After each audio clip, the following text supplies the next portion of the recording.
السلام علیکم ورحمۃ اللہ وبرکاتہ۔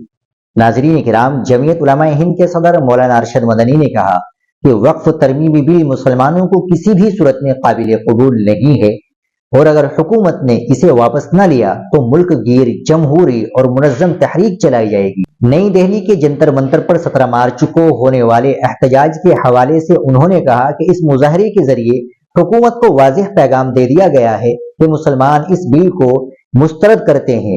جمعیت علماء ہند کی جانب سے جاری کردہ مولانا مدنی نے الزام لگایا کہ حکومت وقف کی حفاظت کے بجائے اس پر قبضے کے ارادے سے یہ بل لا رہی ہے۔ انہوں نے کہا کہ مشترکہ پارلیمانی کمیٹی یعنی JPC میں مسلم تنظیموں اور اپوزیشن جماعتوں کی تجاویز کو مسترد کر دیا گیا، جو اس بات کا ثبوت ہے کہ حکومت کی نیت وقف املاک کی حفاظت نہیں بلکہ انہیں ہڑپنے کی ہے۔ مولانا ارشد مدنی نے کہا کہ خود کو سیکولر کہنے والی جماعتوں کو خبردار کرتے ہیں کہ وہ اس غیر آئینی بل کو پاس نہ ہونے دے، ورنہ تاریخ انہیں کبھی معاف نہیں کرے گی۔ انہوں نے الزام لگایا کہ موجودہ حکومت ملک کے سیکولر ڈھانچے اور مسلمانوں کے حقوق کو نظر انداز کر کے اکثریتی طبقے کی مرضی تھوپ رہی ہے۔